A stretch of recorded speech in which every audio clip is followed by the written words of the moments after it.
had scheduled tonight and wouldn't make it. So we'll move on to approval of the agenda. Do I have a motion? Charlie? I make a motion, we approve the agenda as printed.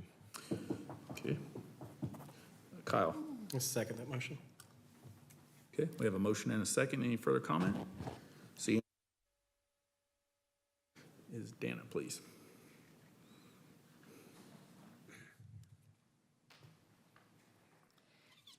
Thank you, Mayor and Council. This evening, we're going to recognize two groups of our employees. We are all privileged to be public servants here at the city. These are proclamations this evening on these two individual groups because it is also a national time to recognize these groups. The first one is our police department. Whereas the United States Congress and President of the United States have designated May 15th, 2022 as National Peace Officers Memorial Day and the week in which it falls as Police Week, and whereas the members of the Park City Police Department play an essential role in safeguarding the rights and freedoms of all people in the city, and whereas it is important for all people to know and understand the problems, duties, and responsibilities of their police department, and that members of our police department recognize their duty to serve the people by safeguarding life and property, by protecting against violence or disorder, and by protecting the innocent against deception and the weak against oppression or intimidation. And whereas the Park City Police Department has grown to be a modern and progressive law enforcement agency which unceasingly provides a vital public service. And whereas the City of Park City asks all citizens to join in honoring the police officers, past and present, who by their faithful and loyal devotion to their responsibilities have rendered a dedicated service to their communities and in doing so have established for themselves an enviable and enduring reputation for preserving the rights and security of all people. Now, therefore, the Mayor and Council do hereby proclaim the week of May 15th through the 21st, 2022, as Police Week and urge all people within Park City to observe Sunday, May 15th, 2022 as Peace Officers Memorial Day in honor of those peace officers who through their courageous deeds have lost their lives or have become disabled in the performance of their duty. Thank you, Dana. Do we want to make a motion on those to approve them? Okay, and do we want to do them together or separate? That is certainly the Okay. council's choice. I would entertain a motion. Tom? I'll make a motion. We approve. Okay, I have a motion. Do I have a second? Charlie? Second. Okay, have a motion and a second. Seeing no further, all in favor? Aye. Opposed? Passes unanimously. Thank you. And next, we have a proclamation for National Public Works Week. Dana, thank you. Thank you. In honor of our public works professionals, whereas public works professionals focus on infrastructure, facilities, emergency management, and services that are of vital importance to sustainable and resilient communities and the public health, high quality of life, and well-being of the people of Park City.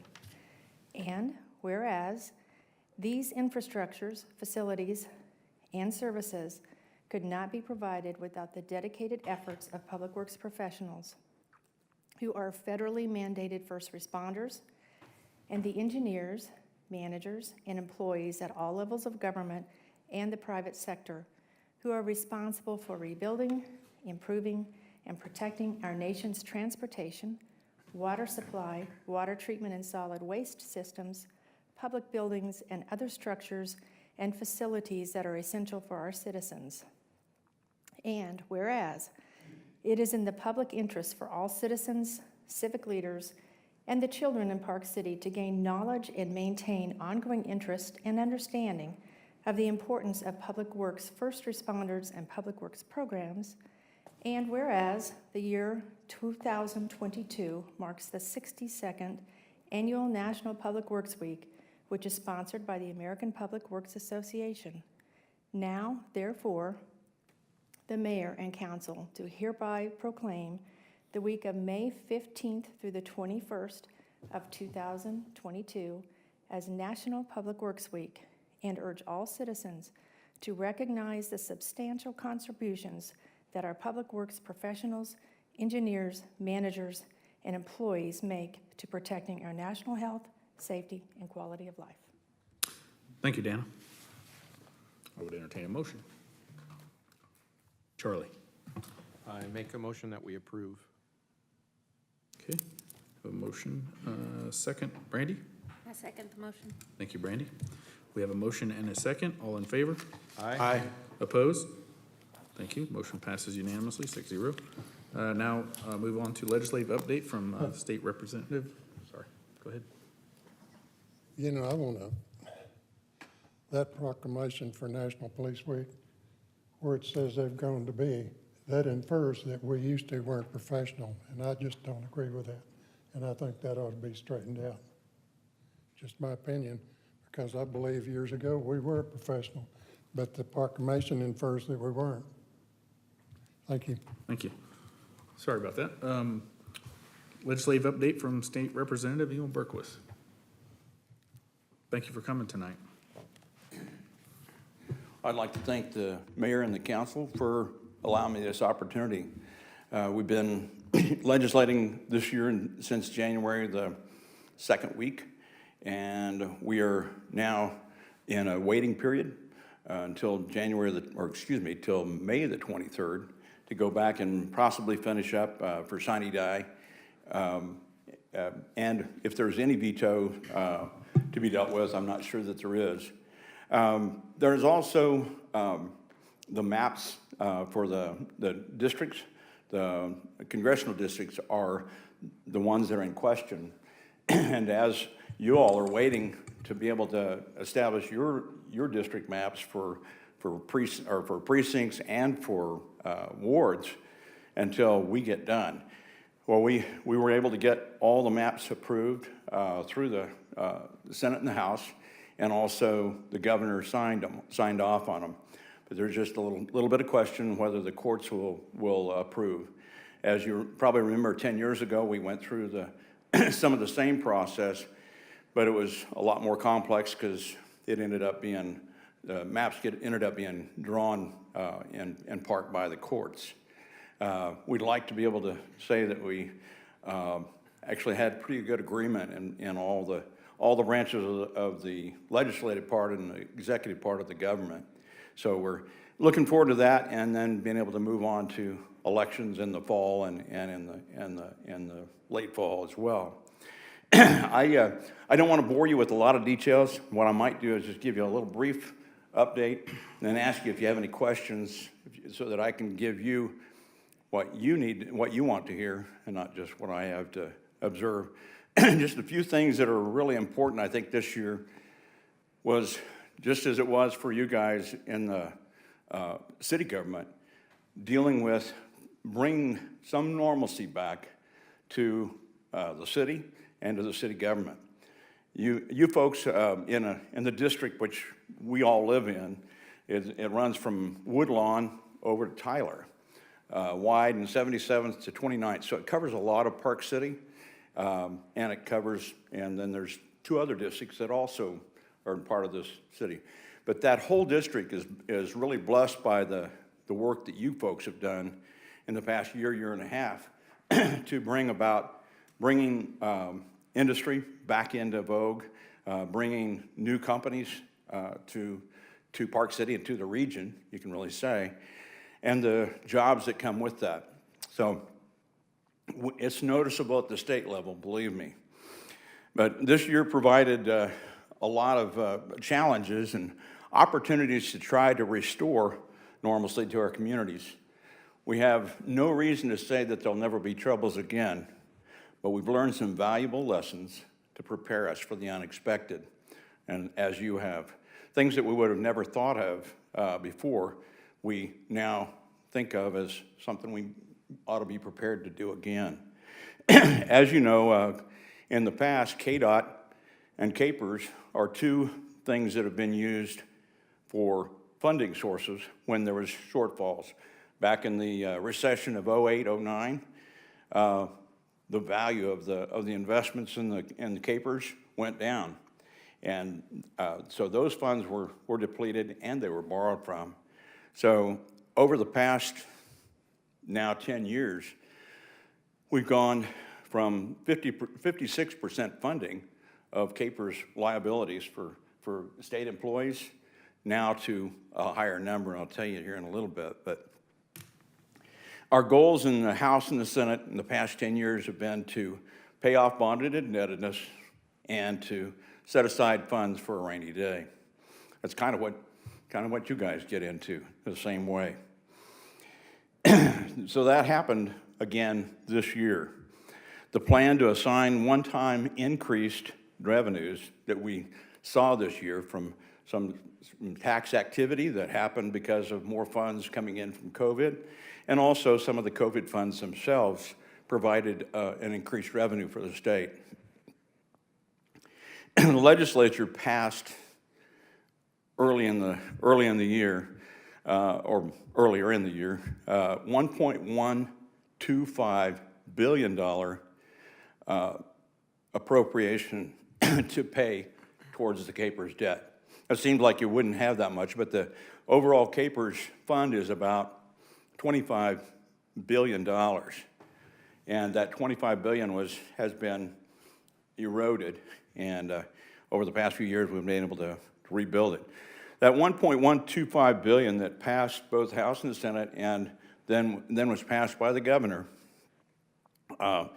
is able to save you folks as taxpayers $100 million plus per year over a long period of time, 8, 10 or more years. And that in itself may seem insignificant until it comes to the time when possibly another recession comes along.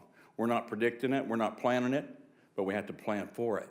And so having those funds to be as healthy as they can be, at this point, the capers funds themselves are now at 80% plus, as opposed to that 56% that they were back 10 years ago.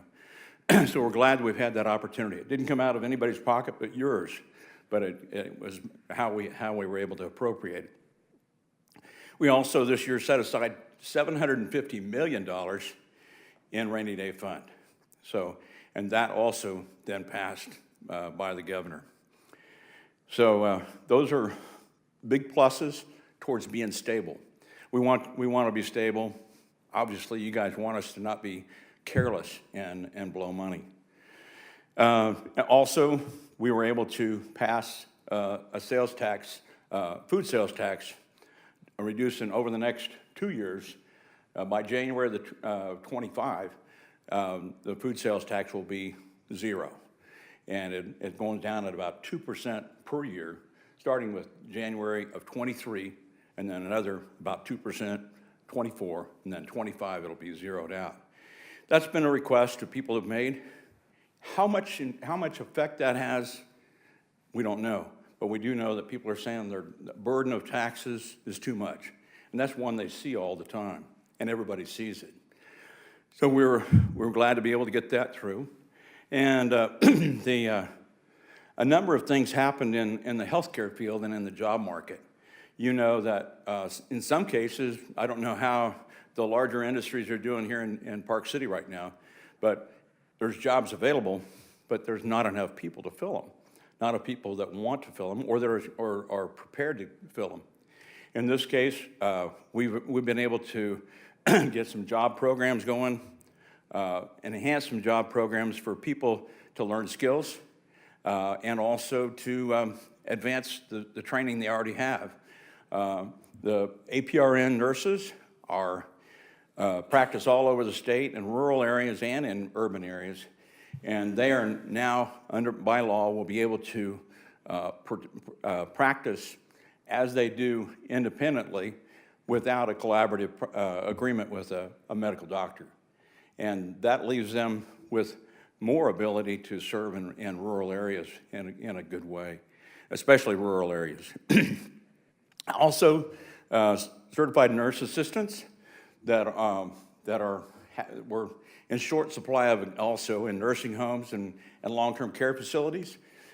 They are able to get started on their training, and then under a licensed supervision, they're able to go ahead and start practicing their work under supervision and finish their CNA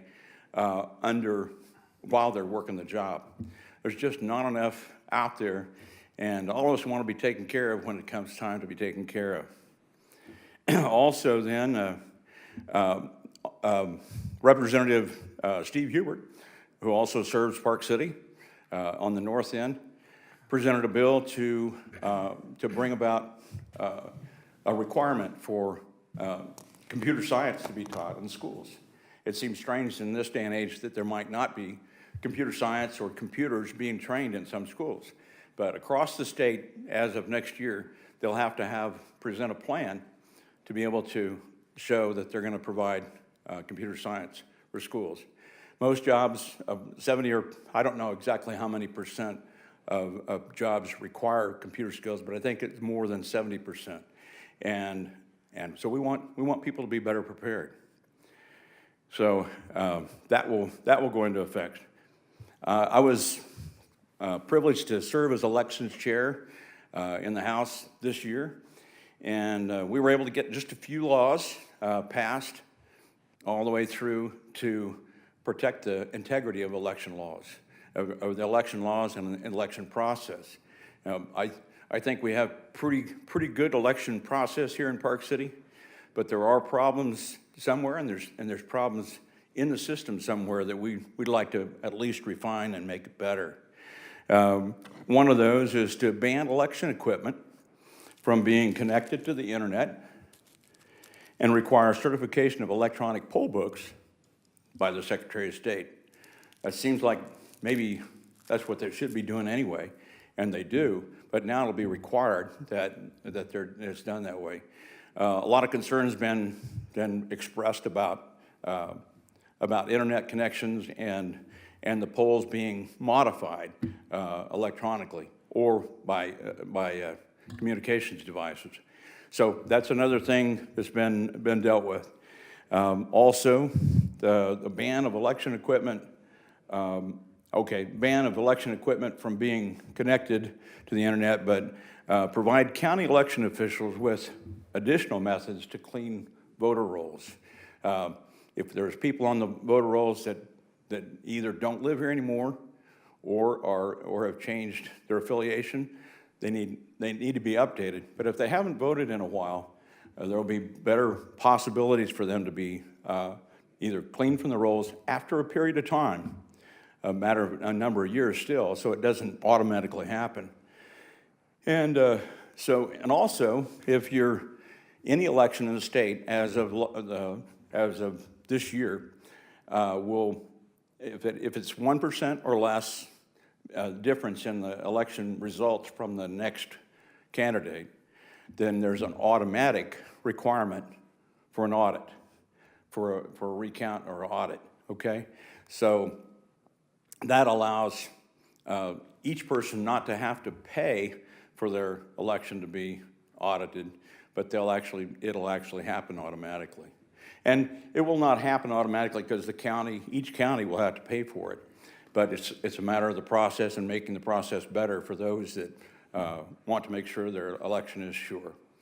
And so we also, there's a number of other things that we looked at in elections that did not get dealt with. We may be dealing with ballot boxes when we go back, but we'll find out when we get there. So, and that'll be just this week of the 23rd. Also, we were able to override a veto of a bill we thought was important, and that is for 18 to 49-year-old able-bodied adults who don't have dependent children to be required, if they don't have a job of 30 hours or more, to complete a job training program that would be made available to them.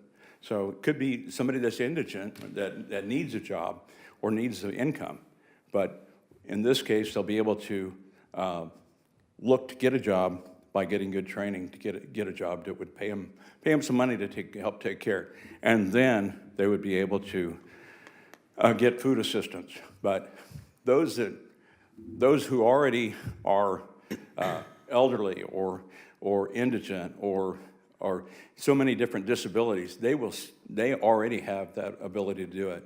But we're trying to get people that are able-bodied adults to be able to get out and try to get a job as well. So that passed. There's a number of other bills.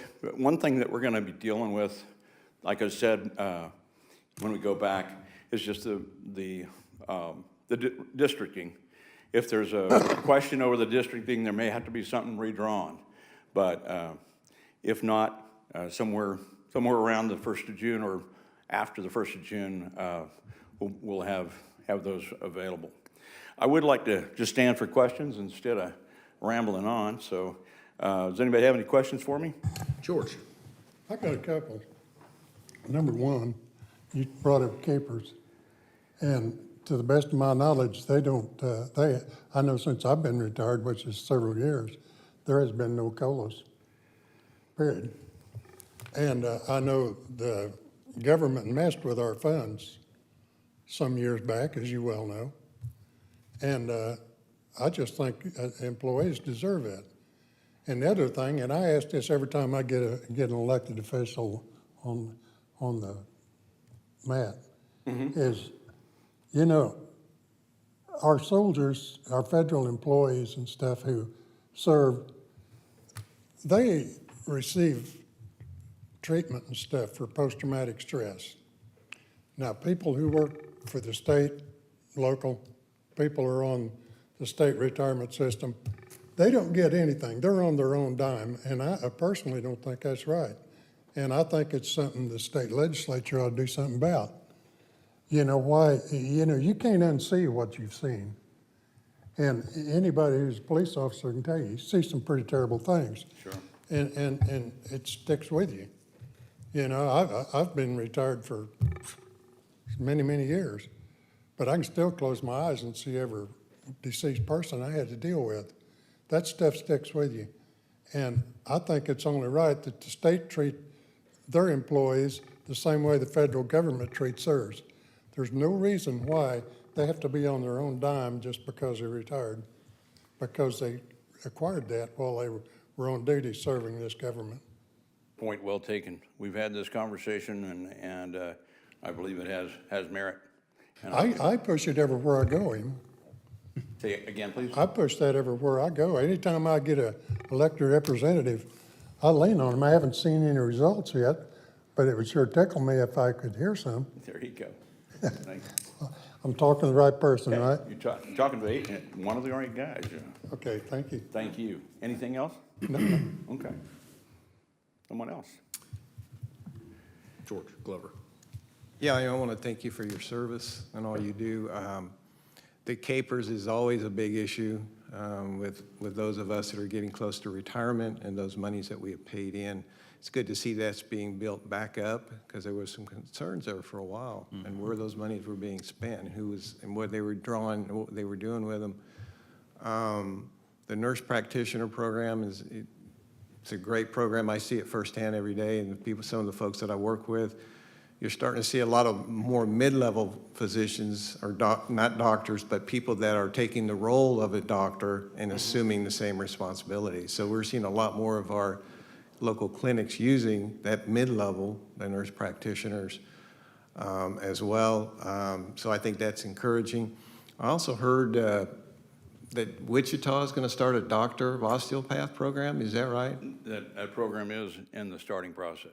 With the need of doctors, especially right now, I think that's great, especially in Wichita, in the local area, that we have that available. I mean, what's the chances that could have been somewhere else? So I appreciate all the things that you do, and just the fact that we're moving along, the able-bodied without dependents. I work with a lot of those folks, and it's good to see that the legislators starting to do something for them.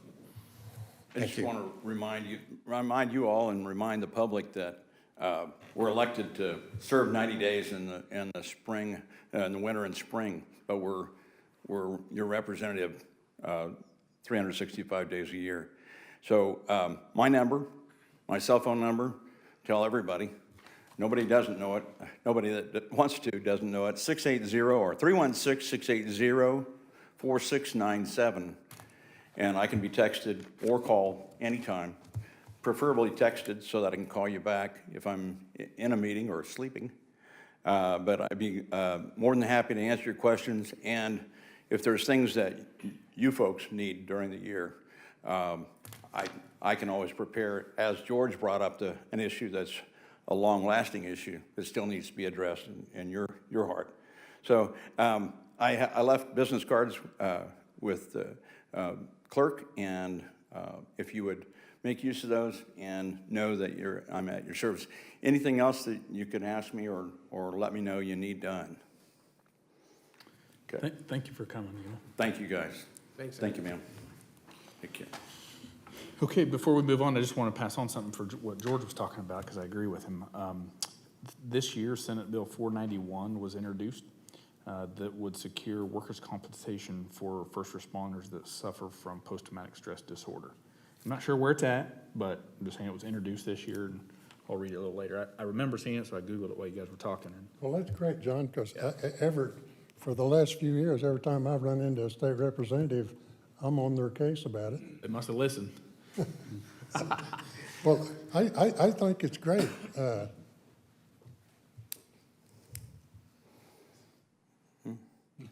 What do you think is great?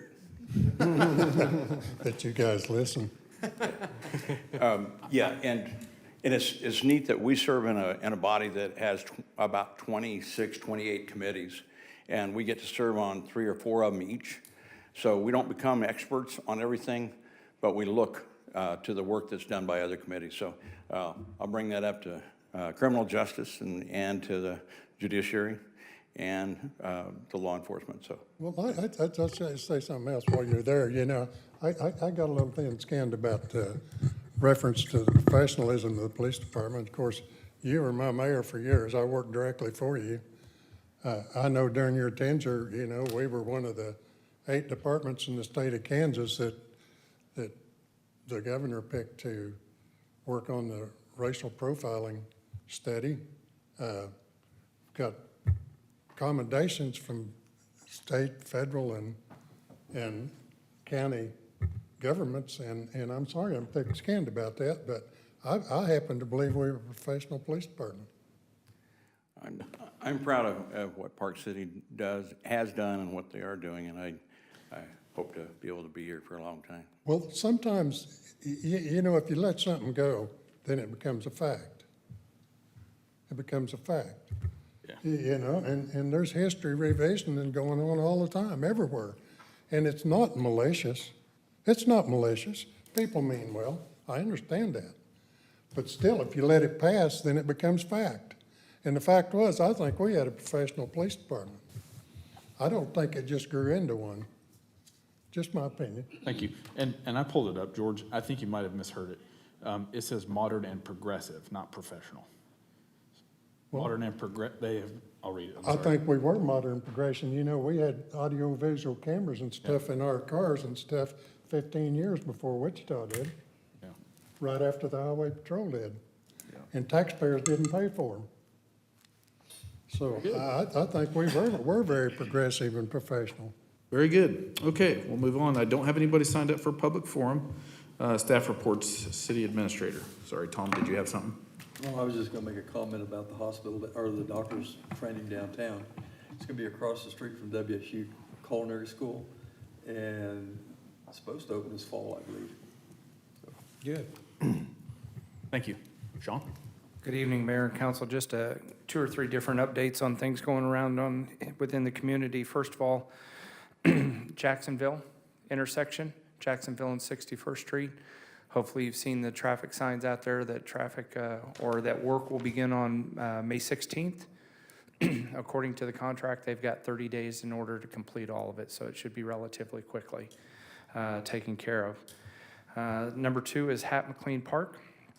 Originally, they were supposed to start yesterday, but because of a baseball tournament this past weekend and a lot of people utilizing the parking lot, it's been pushed. It'll be started tomorrow, and that too will be happening very quickly. So Hat McLean Park The parking lot will be taken care of. Number 3 is the pickleball courts. All the dirt work has been completed, so we expect by the end of the week that the additional concrete will be poured. So that project's ongoing. And finally, just another reminder, May 31st is the Battle of the Blood Drive between Valley Center and Park City.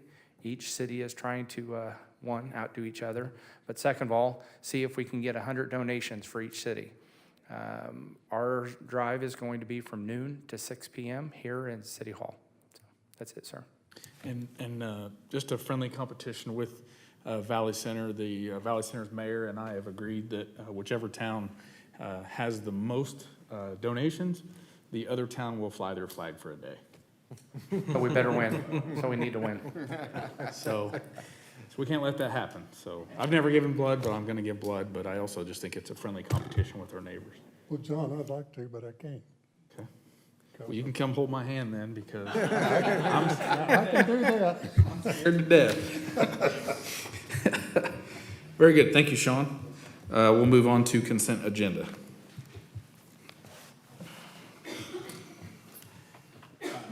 May I make a motion to approve consent agenda as presented? Randy? Second the motion. Seeing no further comments, all in favor? Aye. Opposed? Motion passes 6-0. Okay, we'll move on to old business. Sean? Yes, sir. Item number 8 is consider an agreement with the City of Wichita regarding the de-annexation from Wichita and the annexation by Park City of certain industrial property located south of 61st Street and just west of the Wichita Flood Control Canal. As discussed back just last month, there are 2 parcels or tracts of industrial zone property, approximately 21.359 acres, located south of, it shouldn't be 53rd Street, that's 61st Street, and west of the Wichita Flood Canal, and they're all part of the City of Wichita, yet they're totally surrounded by property annexed into the City of Park City. Presently, Wichita is unable to provide municipal services to the property, nor are they interested in extending any development incentives such as IRBs or tax abatements. It's important to understand that Wichita is under no legal obligation to de-annex the property. However, Wichita has agreed to de-annex the property in exchange for receipt of annual payments equal to 20% of the ad valorem taxes collected and received by Park City for the property for the next 25 years. This was discussed back in April, and the council provided direction to the mayor to see if we could work an agreement out with the elected officials over there. And although we're discussing it tonight, their next meeting is on May 17th, and that's when it's being presented to their council as well. So, Okay, I would entertain a motion or any questions? Charlie? No, I appreciate you going and discussing a little bit more. As we said at the last meeting, this came up, so I'll go ahead and make a motion. I move to approve and authorize the mayor to execute an agreement with the City of Wichita regarding de-annexation from Wichita and the annexation by Park City of certain industrial property located south of 61st Street and west of the Wichita Flood Control Canal. Tom? I second that. Okay. Have a motion and a second. Any further discussion? I like, I'm sorry, George, I think I might have missed you there. Go ahead. well, I had a question. Why do we want to give Wichita the money?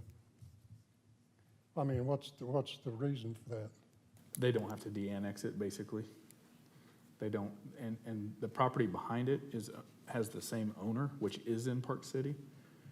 So they Well, it can't, sounds to me like they're the ones that's wanting to do this. no. We initiated it. Okay, We'd like to try to get it developed, but nothing can happen to it while it's in Wichita because they don't have sewer north of 53rd at all. Even over to the west of Seneca, all that area does not have sewer. They're all, 61st. yeah, 61st. Trying to think, septic systems are what all those houses in that area have. So in order to get a development done, it would have to have services. okay. Anything else?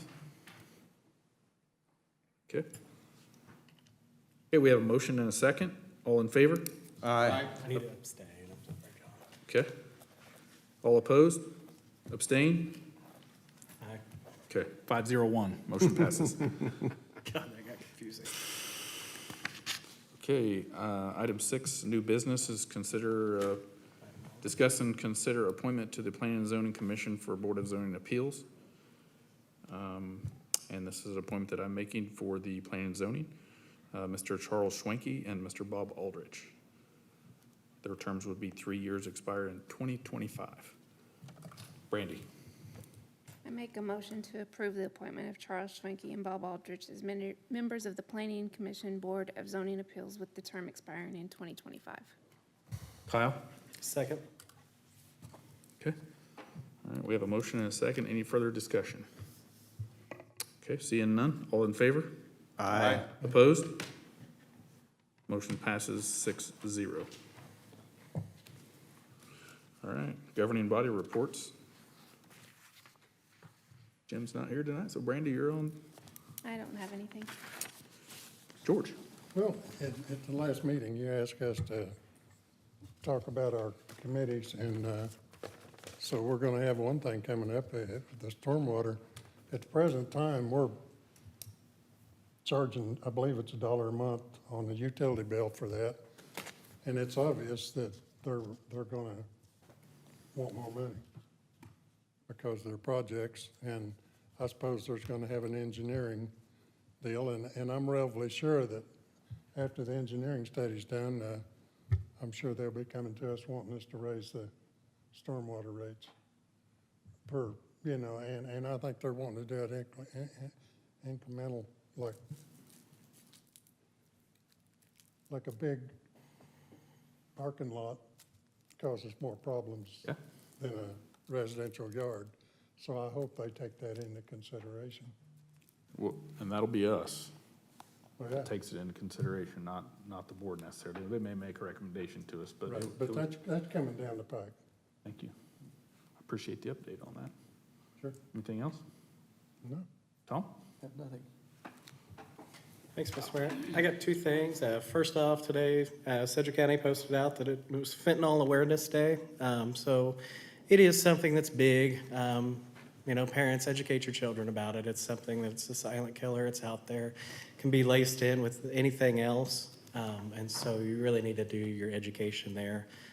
Secondly, I do love that we recognize our employees' hard work with the proclamations, like those that we gave out this evening. Hearing the words, "We appreciate you," can really turn somebody's day around. And that being said, last week marked the 53rd Annual Professional Municipal Clerks Week. While we missed issuing a proclamation for it, I would still like to take this time to thank Marlo for all of the hard work and continued dedication and support that she has for our city. The work that she does is truly an essential part in keeping our government very transparent and keeping our records keeping in check. So Marlo, thank you for your service. Thank you. George? Yeah, I've been working on the Park City Fishing Derby, as y'all know. I still can't believe it. It's going to be our 13th year, kind of rolls along. We have a couple new sponsors this year, new people that are working with us as far as our bait, getting our bait free this year, so I'm encouraged by that. It's a free event for those that are new. It's at the Chisholm Point Pond on North Grove from 9 to 11 on June 18th. It's a free event sponsored by the city. So it's a day before Father's Day, so everybody come out, bring your kids out, and also encouraged by the blood drive between Valley Center and Park City. Go Park City. Thank you. Charlie? I agree with Kyle. Good work, Marlon. That's it. All right, and I don't have anything tonight other than we, last night had a budget forum type event here at City Hall for the county. It went well. It was attended by several local residents. I felt like it was a good discussion about things going on and priorities at the county level. So it was very nice. So that's all I have. I would entertain a non-debatable motion to adjourn. Charlie? Make a motion, we adjourn. Kyle? Second. All right, we have a motion and a second, and assuming there's no abstentions, all in favor? Aye. Opposed? Motion passes 6-0. Thank you.